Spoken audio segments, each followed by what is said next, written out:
আমরা নবীন আহলে হাদিস ওহির পথের নওজোয়ান, শিরক বিদআত দূর করতে তাওহীদি সুধা করেছি পান। আমরা নবীন আহলে হাদিস ওহির পথের নওজোয়ান, শিরক বিদআত দূর করতে তাওহীদি সুধা করেছি পান। বদর, ওহদ, খন্দক এবং মুতার তপ্ত ময়দানে বিলিয়ে দিলেন জীবন যারা ওহির বাণীর জয়গানে। বদর, ওহুদ, খন্দক এবং মুতার তপ্ত ময়দানে বিলিয়ে দিলেন জীবন যারা ওহির বাণীর জয়গানে। ঈমান ও আমলে হয়ে বলিয়ান করেছে কায়েম ইলাহি বিধান, ঈমান ও আমলে হয়ে বলিয়ান করেছে কায়েম ইলাহি বিধান। সমাজ গড়ার এই রাজপথে হইনি মোরা ম্রিয়মান, সমাজ গড়ার এই রাজপথে হইনি মোরা ম্রিয়মান। আমরা নবীন আহলে হাদিস ওহির পথের নওজোয়ান, শিরক বিদআত দূর করতে তাওহীদি সুধা করেছি পান। আমরা নবীন আহলে হাদিস ওহির পথের নওজোয়ান, শিরক বিদআত দূর করতে তাওহীদি সুধা করেছি পান। এরা বুঝে হোক আর না বুঝে হোক, এরা হকপন্থীদের জামাত যেন না গড়ে ওঠে, এজন্যই কিন্তু এদের মাধ্যমে এই সমস্ত কথা বের হয়ে যাচ্ছে। বলেন, আপনি আমি যদি একাকে চিল্লাচিল্লি করি, আল্লাহর যারা শত্রু তারা কি ভয় পাবে? আর যদি সংঘবদ্ধ হই তাহলে আল্লাহ শত্রুরা ভয় পাবে না? আমি তো আল্লাহর ভালোবাসার মুখাপেক্ষী, আমি তো কোনো শায়েকের ভালোবাসার মুখাপেক্ষী না।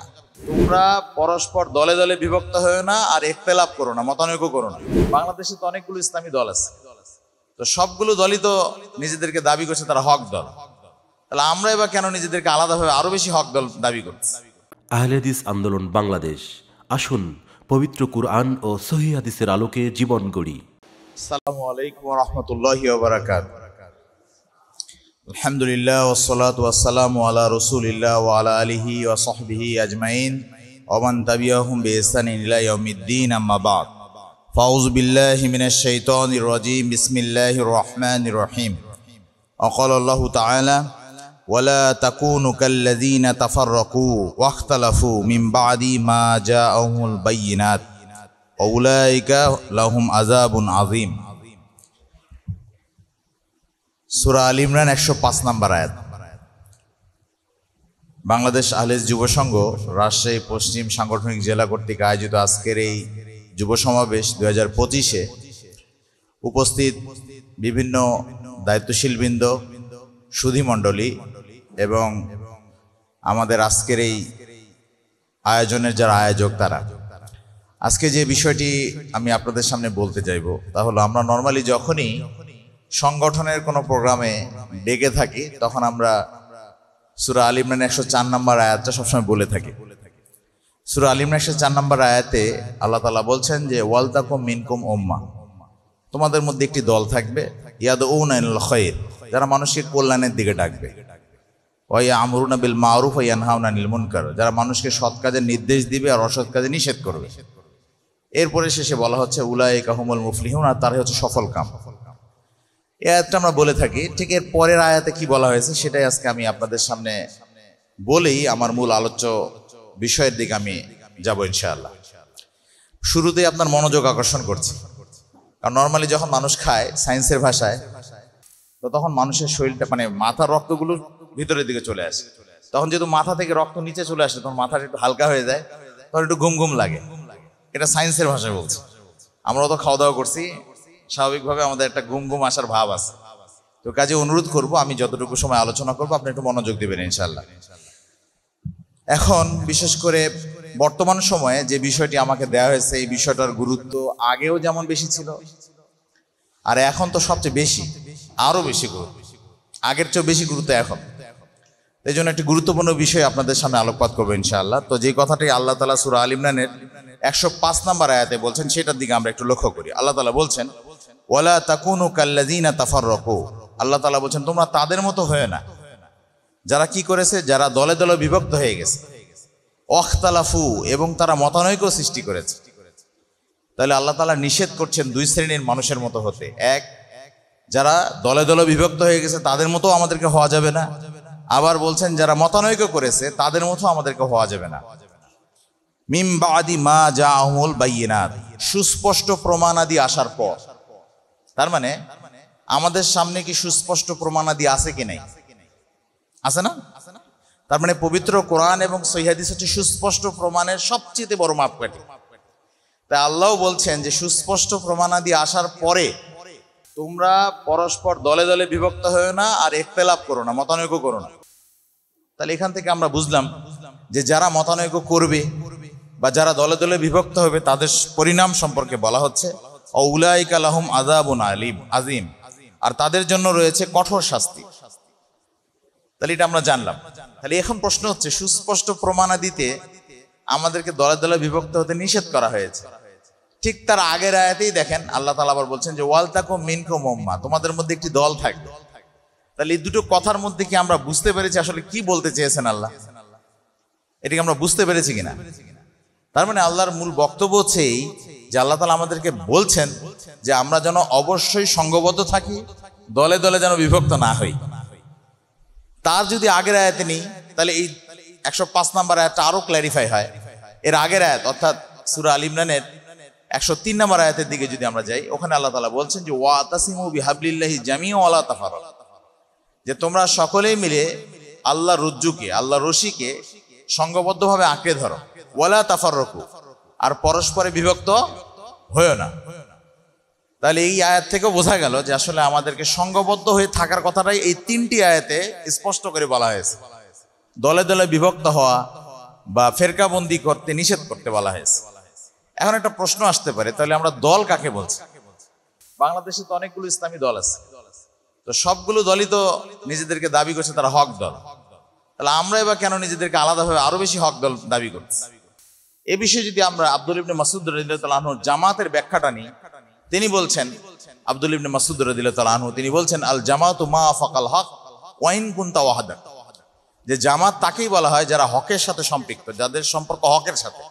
ওয়া ইন কুনতা ওয়াহদা, যদি সেই ব্যক্তি একাই হয়, ওই ব্যক্তি যদি একাকীও হয় আর সে যদি হকের সাথে থাকে তাহলে সে একা একটা জামাত। এবার একটা প্রশ্ন, আচ্ছা এই প্রশ্নটা পরে আমরা আসবো, তার আগে এটা বোঝার চেষ্টা করি যে আমাদের কাছে সুস্পষ্ট প্রমাণাদিগুলো কি কি আসছে, কি কি আসছে যার কারণে আমাদেরকে সংঘবদ্ধ হয়ে থাকার কথাটা আল্লাহ তাআলা এত গুরুত্বের সাথে আমাদেরকে বলেছেন। এবার আমরা আপনাদেরকে যদি বলি যে সংঘবদ্ধ জীবনযাপনের যে গুরুত্ব এবং উপকারিতা, এই দুটো যদি একসাথে আপনাদেরকে বলি, তাহলে 1 নাম্বার দেখেন যে 1 নাম্বার বিষয়টা আমরা বলবো যে আল্লাহ তাআলা বলছেন সূরা আরাফের 181 নম্বর আয়াতে আল্লাহ বলছেন যে অমিম্মা খলাকনা উম্মাহ ইয়াহদুনা বিল হক ওয়া বিহি ইয়াদিলুন। আল্লাহ তাআলা বলছেন আমার সৃষ্টির মধ্যে একটি দল আছে। আল্লাহ তাআলা বলছেন যে আমার সৃষ্টির মধ্যে একটি দল আছে যারা কি করে, যে ইয়াহদুনা বিল হক, যারা হক অনুযায়ী হকের সাথে চলাফেরা করে, অবিহি ইয়াদিলুন, এবং এইভাবেই ন্যায় বিচার করে। তারা হকের সাথে থাকে এবং এভাবেই তারা ন্যায় বিচার করে। তাহলে এখান থেকে আমরা বুঝলাম যে এই উম্মতের মধ্যে একদল আছে যারা এই কাজ করে। এরপরে আরেক আয়াতে আল্লাহ তাআলা বলছেন সূরা সফ 4 নম্বর আয়াতে ইন্নাল্লাহা ইউহিব্বুল লাযীনা ইয়াকাতিলুনা ফি সাবিলিহি সাফফান কাআন্নাহুম বুনিয়ানুম মারসুস, নিশ্চয় আল্লাহ তাদেরকে ভালোবাসে যারা সংঘবদ্ধ হয়ে সীসাঢালার প্রাচীরের ন্যায় আল্লাহর পথে সংগ্রাম করে। তাহলে এখন একটা বিষয় দেখেন, তাহলে আল্লাহ কাদেরকে ভালোবাসে? যারা সংঘবদ্ধ হয়। মানে কাতার কখন লাগে? জামাতেই তো কাতার লাগে। তার মানে যারা জামাতবদ্ধ হয়ে আল্লাহর পথে সংগ্রাম করে তাদেরকে কে ভালোবাসে? আল্লাহ ভালোবাসে। এখন যদি পাল্টা প্রশ্ন করি, আমার তো কোনো শায়েকের ভালোবাসার দরকার নাই, কোন শায়েক কি বললো সেই ভালোবাসার তো আমার দরকার নাই, আমার তো আল্লাহর ভালোবাসার দরকার আছে। কি কথা ঠিক না? তো আল্লাহর ভালোবাসার স্বার্থে আমি তো অবশ্যই জামাতবদ্ধ ভাবে সংঘবদ্ধ হয়ে সংগ্রাম করি। এদিকে আপনি একমত নাকি দ্বিমত? এটা কি বোঝা যাচ্ছে কিনা? আমি তো আল্লাহর ভালোবাসার মুখাপেক্ষী, আমি তো কোনো শায়েকের ভালোবাসার মুখাপেক্ষী না। ওই জন্য কোন শায়েক কি বললো না বলে আমি তোয়াক্কা করি কেন? ওনার কথা তো আমার কাছে এখানে প্যারালালি আমি তো দাঁড় করাতেই পারবো না, কারণ যেখানে আল্লাহ বলছেন আল্লাহ ভালোবাসবেন তাদেরকে যারা সীসাঢাল প্রাচীরের ন্যায় জামাতবদ্ধ ভাবে সংঘবদ্ধ ভাবে সফফান কাতারবন্দি হয়ে সংগ্রাম করে। তো এগুলো ছিল আল্লাহ তাআলার মানে আমাদের জন্য মেসেজ যে আমরা যেন সংঘবদ্ধ হয়ে জীবনযাপন করি। আমরা শেষে কিছু বাস্তবতার আলোকে কিছু কথা বলার চেষ্টা করবো ইনশাআল্লাহ সময় সাপেক্ষে। এবার আমরা হাদিস থেকে যদি আপনাদেরকে বলি, তিরমিজি একটি হাদিস, ইমাম তিরমিজি রহমান একটি হাদিস বেঁধেছেন। হাদিসটির অধ্যায় হলো এই যে হাদিসটি তিনি নিয়ে আসছেন, হাদিসের অধ্যায়ের নাম দিচ্ছেন যে বাবু মাজা ফি লুজুমিল জামা, সংঘবদ্ধ হয়ে থাকার অপরিহার্যতা। মানে একটা অধ্যায়ই বাঁধছেন ইমাম তিরমিজি রহমাতুল্লাহ, আজ থেকে কতদিন আগের তিনি মানুষ। তিনি বলছেন সংঘবদ্ধ হয়ে থাকার উপরে তিনি একটি হাদিস নিয়ে আসছেন। সেই হাদিসে তিনি কি নিয়ে আসছেন দেখেন। তিনি বড় একটা হাদিস, সে হাদিসটি হচ্ছে তিরমিজি 2165 নম্বর হাদিস। অধ্যায়ের নাম সংঘবদ্ধ থাকার প্রয়োজনীয়তা বা অপরিহার্যতা। এখানে তিনি বলছেন যে আলাইকুম বিল জামা ও ইয়াকুমুল ফুরকা, তোমরা জামাতবদ্ধ হয়ে জীবনযাপন করো এবং বিচ্ছিন্নতা থেকে বিচ্ছিন্ন হয়ে না। এরপর বলছেন যে ফাইনাস শাইতানা মাআল ওয়াহিদ, কারণ শয়তান একজন মানুষের সাথে থাকে। এরপর বলছেন যে ওহুয়া মিনাল ইসনাইনি আবাদ, এবং শয়তান দুইজন থেকে পৃথক হয়ে যায়। শেষে বলছেন যে মান আরাদা বুহবাতুল জান্নাহ ফালইয়ালজামিল জামা, যে ব্যক্তি জান্নাতের গুরুত্বপূর্ণ স্থানে অবস্থান করতে চায় সে যেন জামাতবদ্ধ জীবনযাপন করে। তাহলে দেখেন ইমাম তিরমিজির এই অধ্যায়ের মূল বক্তব্য অনুযায়ী সংঘবদ্ধ হয়ে থাকার গুরুত্ব এটা আমরা ইজিলি বুঝতে পারলাম সহজেই, যে তাহলে আমাদেরকে অবশ্যই যে কোনো কাজ সংঘবদ্ধভাবে করতে হবে। এখন যদি বাস্তবতার আলোকে যদি আপনাদেরকে কিছু কথা বলি, যে এখন একটা মানুষ তার পরিবার বা তার ফ্যামিলিকে বাড়াইতে চায়, সে কি একা একা পারবে? মানে একা একা সে তার পরিবারকে বাড়াতে চায়, পারবে? তার একটা ইউনিট লাগবে না, আরেকটা ইউনিট লাগবে না, পার্টনার লাগবে না?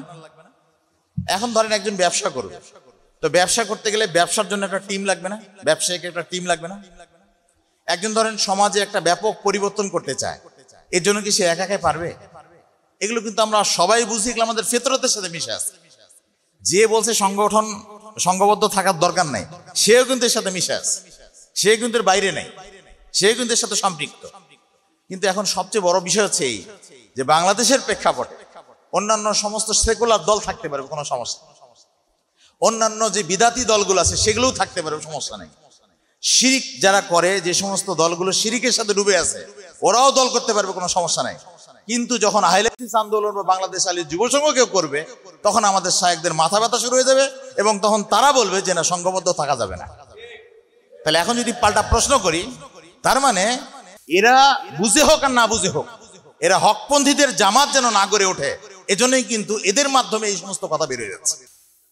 যেটা আমি বলবো এদের নির্বুদ্ধিতারই কারণেই হয়তো হচ্ছে।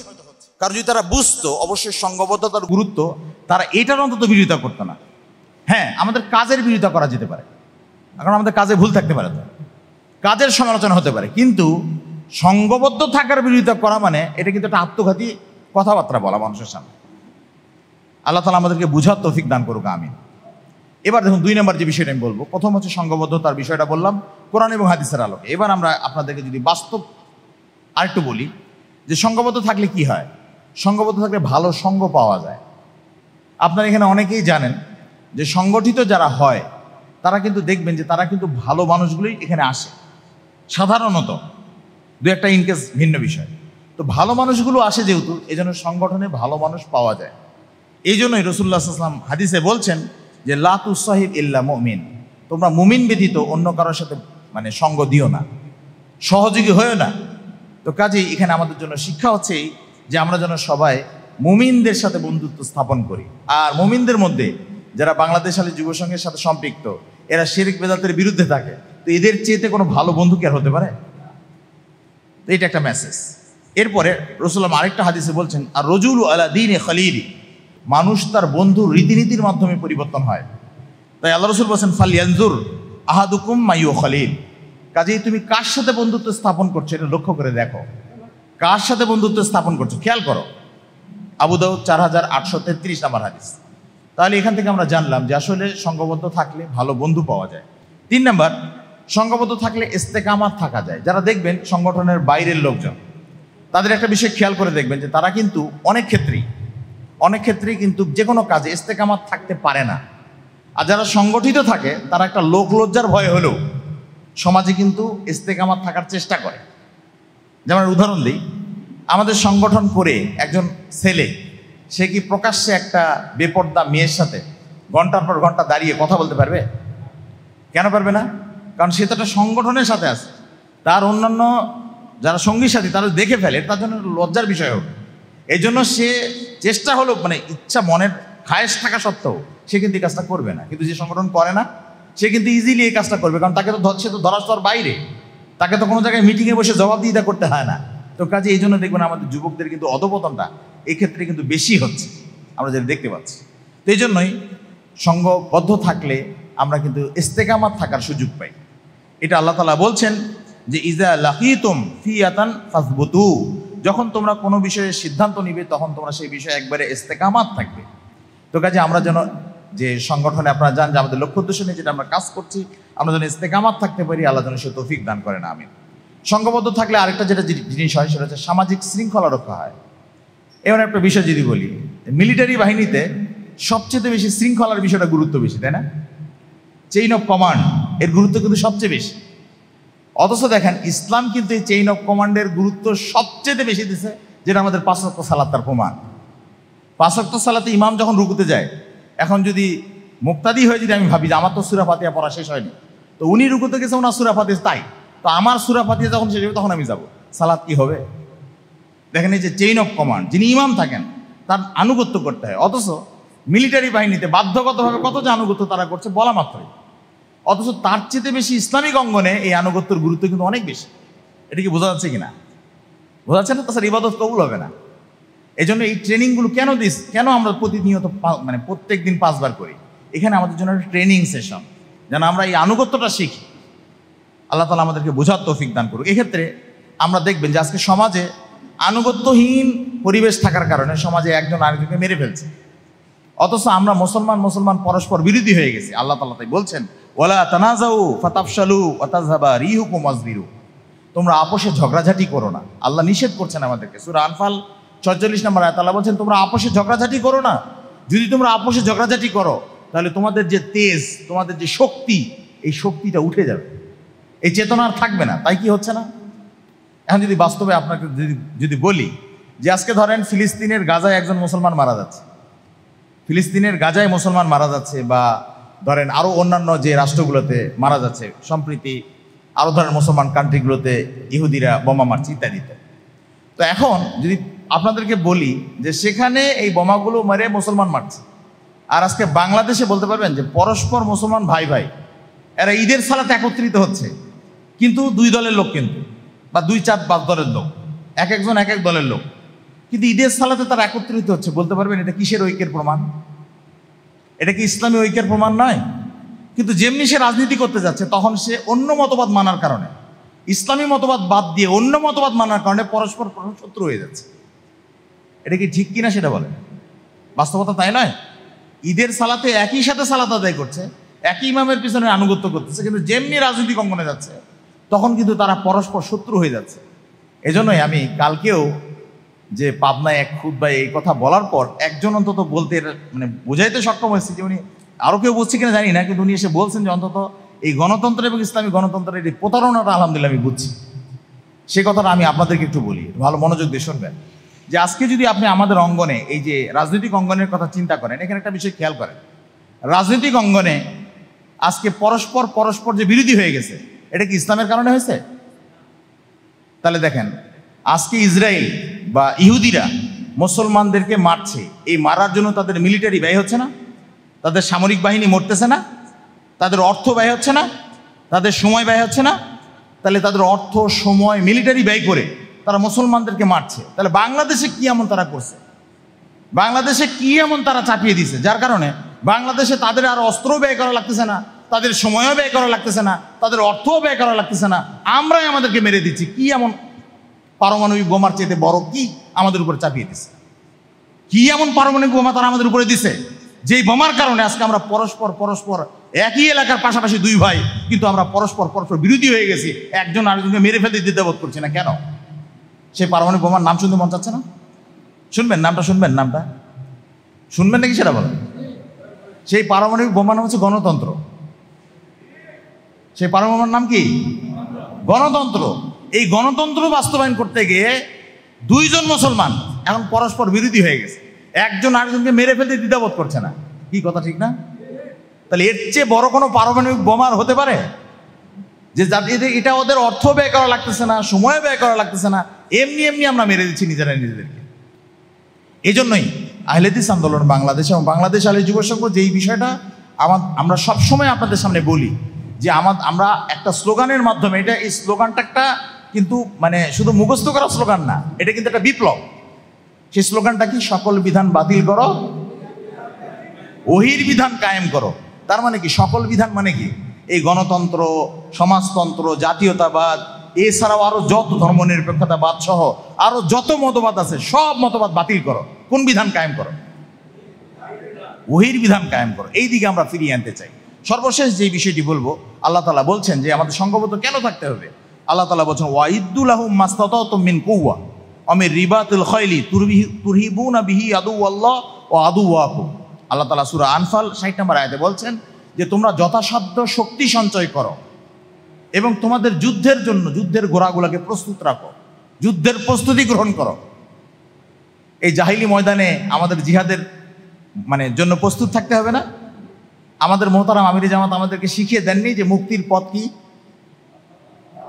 তাহলে একবার বলি আমরা, মুক্তির একই পথ। তাহলে এই যে আমরা তাহলে দাওয়াত দিচ্ছি, সাথে সাথে জিহাদও করছি, তাহলে জিহাদের জন্য আমাদের প্রস্তুত থাকতে হবে না? তো জিহাদ কি একা একা হয়? জিহাদের জন্য টিম লাগে, একটা টিম কমান্ডার লাগে, তার নেতৃত্বে জিহাদ করতে হয়। এমন সামরিক বাহিনী তো কিন্তু সেম কেস, দেখবেন একই কাজ।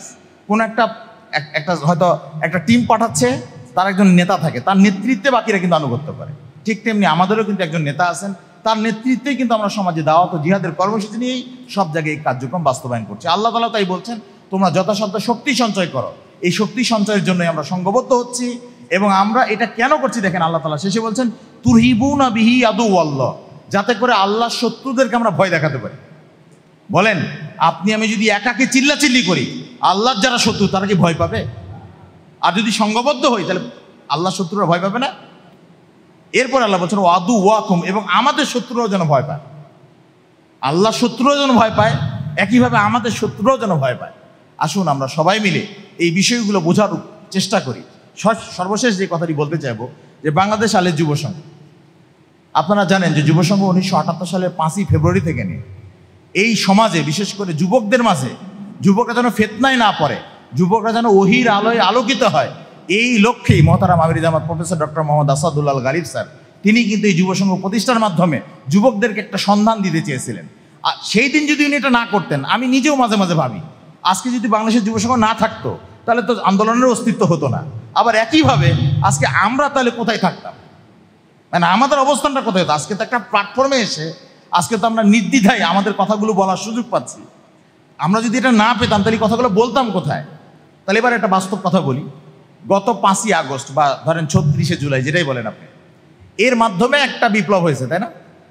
ধরেন এটাকে রাজনৈতিক বিজয় বলছে কেউ কেউ, মেনে নিলাম রাজনৈতিক বিজয়, কিন্তু এটা কি ইসলামিক বিজয় বলা যায়? এটা কি ইসলামিক বিজয় হয়েছে বলতে পারবেন আপনারা? হয়নি, তাই না? তাহলে আগামী দিন একটা ইসলামী বিপ্লব বা ইসলামের একটা বিজয়, চূড়ান্ত প্রকৃত বিজয়, এটা অপেক্ষা করছে। এই অপেক্ষাটা আমি আপনাদের ক্লিয়ার করে আমি আলোচনা শেষ করব। এখন দেখেন, যে আন্দোলনটা হলো সেই আন্দোলনের নাম কি ছিল? বৈষম্য বিরোধী, বলেন, বৈষম্য বিরোধী। তার মানে একটা আন্দোলন, তাই না? তার মানে আমরা এটা বুঝেই গেলাম যে আন্দোলন ব্যতীত সমাজে বিপ্লব হয় না। বিষয়টা তাই কিনা? তাহলে আমরাও কি কোনো আন্দোলন করি? নাম কি? আহলে হাদিস আন্দোলন বাংলাদেশ, ঠিক না? তার মানে আমরাও কিন্তু একটা আন্দোলনের সাথেই আছি। তাহলে এই আন্দোলন আর ওই আন্দোলন, বৈষম্য বিরোধী ছাত্র আন্দোলনের মূল ইউনিটটা কি ছিল? শক্তিটা কারা ছিল? বৃদ্ধ নাকি যুবক? যুবক। তাহলে আহলে হাদিস আন্দোলন বাংলাদেশের মূল ইউনিটটা কোনটা? যুবক মানে কি? নামটা বলেন পুরোটাই, বাংলাদেশ আহলে হাদিস যুব সংঘ।